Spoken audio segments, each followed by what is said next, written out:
That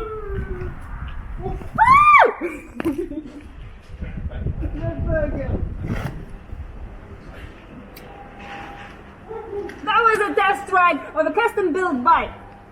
Woo!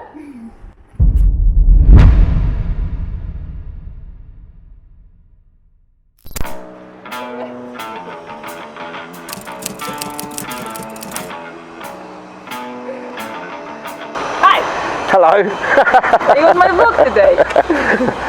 Yes, I'm on your blog today. It's not you actually, you are just a presenter of this wonderful bike. I am. This is your bike this on my is, vlog today. What? This is one of mine? Yes. One of MINT Customs? Yeah, built here at MINT Customs, all of it, frame up. Built from scratch? From scratch, yeah. Weld your own frame? Yes, we build our own frame. We haven't made the tank or anything, but the yokes are all ours. The mudguard, the oil tanks, the footrest hangers, they're all ours. Can you tell me a little bit of your background? Like, how did you come up with building motorcycles? My personal background? Yeah. Why do you build motorcycles?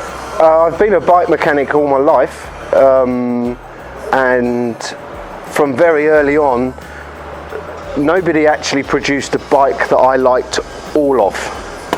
I liked a bit of that bike, but there wasn't one whole bike that I thought I like all of that bike. So I would just used to cut stuff off and attach them to whatever I had and just make them mine. And it was just for yourself. That's where it started from. Yeah. And then you decided to start doing it for other people, help other people to make the bikes. Yeah, exactly that. Yeah. They would come to me with some quite strange ideas, and then I'd steer them away from those ideas, and we'd usually end up with mine. Yeah. Well, you don't really want that, do you? Your mum wouldn't like it or whatever. So yeah. You convince them, gently convince them yes, to take your idea and it's all a mind game, yeah. It also makes it easier for me to build it. Is it? Yeah. Let's talk about this bike. Does it have a name? This is S&S. Okay. All our bikes here have names. Yeah. And this one is S&S. Why? Because this one has to do anything with S&S company?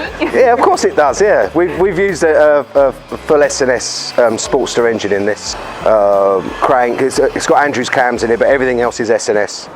High comp starter motor, everything. It's an absolutely peach of an engine. Yeah, we can't stop it from wheel spinning.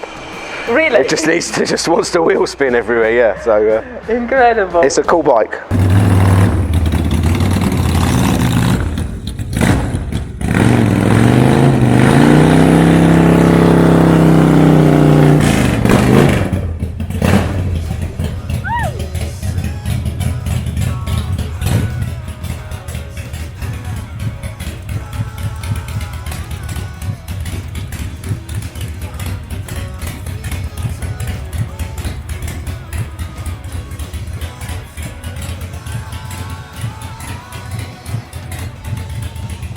So what was the base? What actually, you said you build your own frame, and so where you start with this one? You said one bike you built around the fender.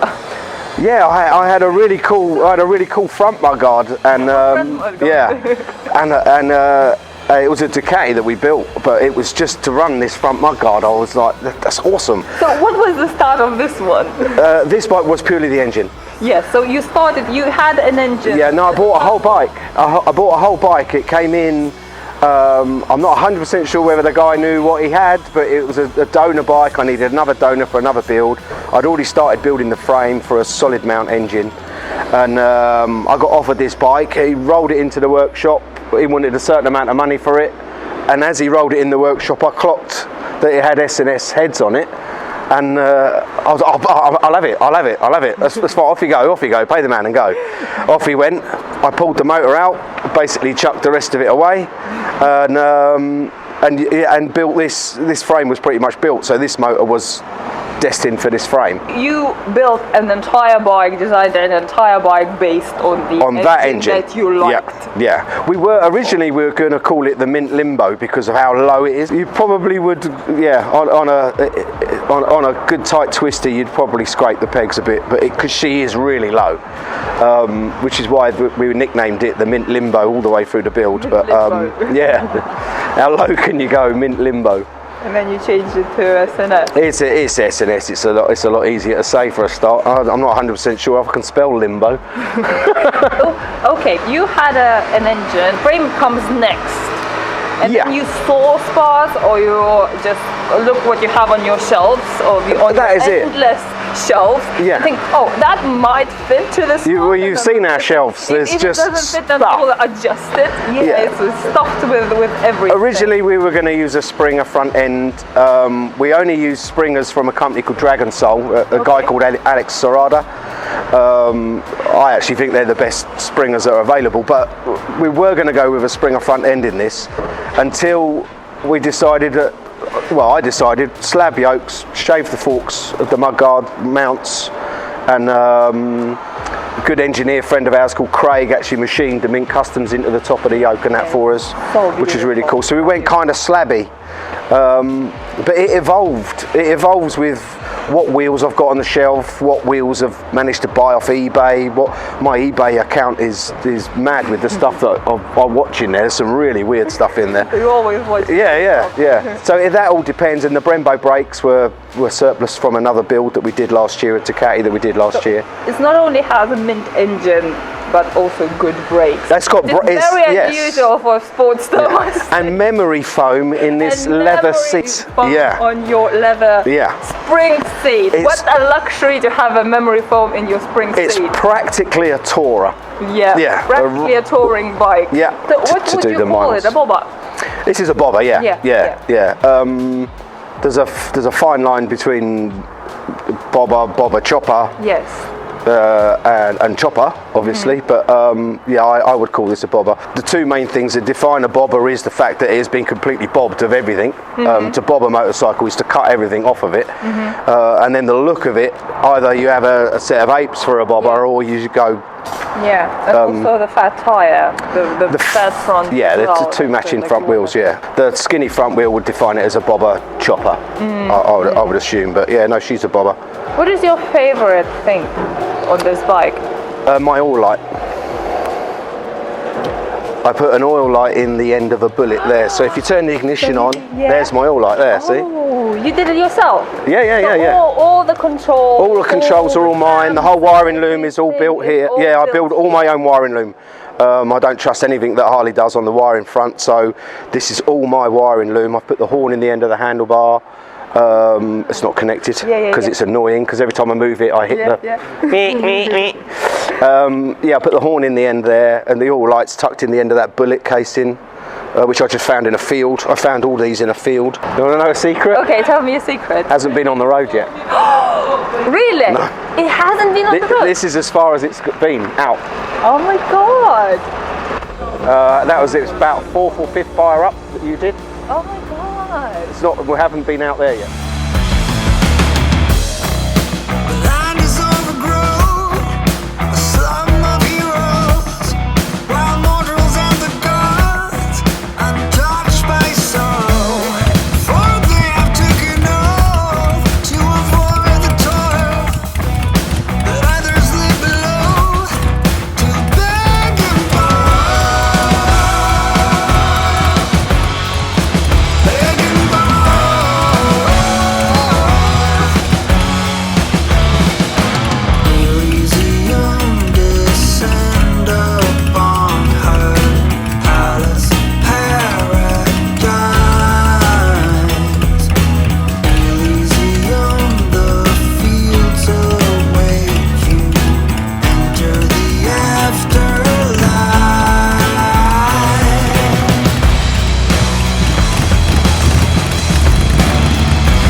Ready? 2 2 2 2 2 2 2 2 2.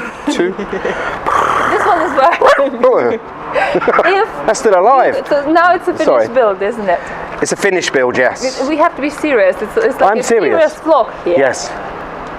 It's as serious as the one your son's doing. It's a finished. Can you like recommend? It's a finished build. Everyone, if you are interested in more builds by MINT Customs and all the extremely funny series from the workshop, you have to watch It's the Parry Brothers channel on YouTube. Just search Mint Customs. We're all over YouTube, Amazon Prime Video, Facebook and Insta. And coming back to the bike, the question is, if you could change something, would you? Wow, that's a good question. Yeah, that is a good question.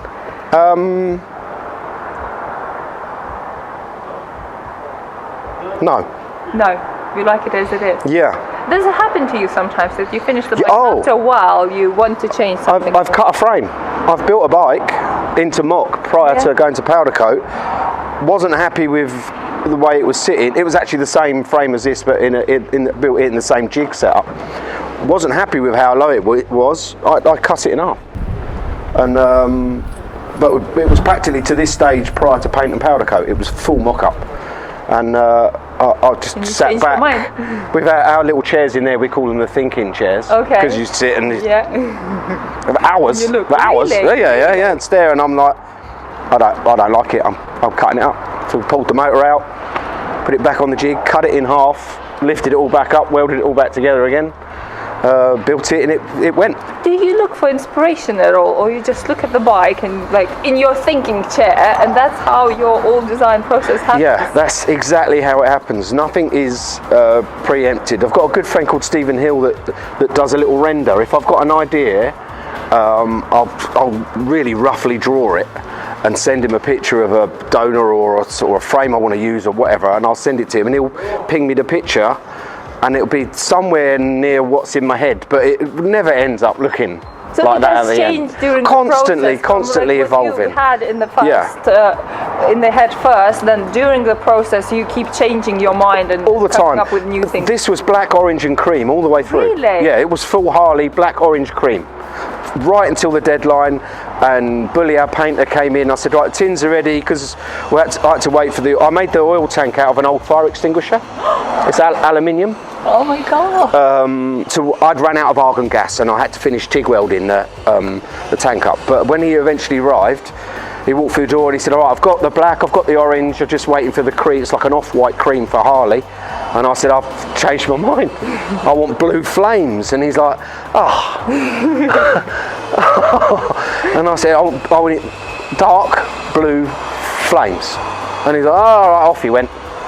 2 weeks later, it arrived, and it's stunning. I like that you check. Stunning. Like, it's absolutely stunning. The paintwork, it's just so settled and works so well. But it should have been black, orange, and white. I'm so glad it's not black, orange, and white. And he rang me a couple of weeks ago and said, is there any chance you can do anything black, orange, and white, because I've still got all the paint? Yeah, I might. Maybe eventually. I might do the Minaj one. Yeah, Minaj. Yeah. Stay tuned for upcoming builds as well. Yes. Possibly a black, orange, and white one. Yeah, and this one, next time we have to show this We'll one. show Ada, And yeah. a little preview for you of beautiful Ada here. Don't spoil her. That's about enough. Oh, I had my glasses on my head. Why don't you tell me glasses on my head? It looks good. It looks like stupid with my glasses on my head. It looks alright. Continuity, I've now got to put my glasses back on my head. Yeah. Where were we? Sorry, I digress. We have to say goodbyes. We had a preview of beautiful Ada. Thank you guys for watching this episode. I hope you enjoyed it, because it's something new I'm starting by showing the custom builds here in UK. And don't forget to subscribe to Tomboy a Bit, your YouTube channel. yes, and which we have already. which is a big honor for me. Oh, yeah, bless. Yeah, bless. Yeah, no, stay tuned for because these will be really good. I'm looking forward to And I'm this. coming back here, definitely. You told me you're gonna teach me something. Yeah. Well. Yeah, we've got welding, knurling, we've got other stuff. Ta-da, I'm going. Thank you.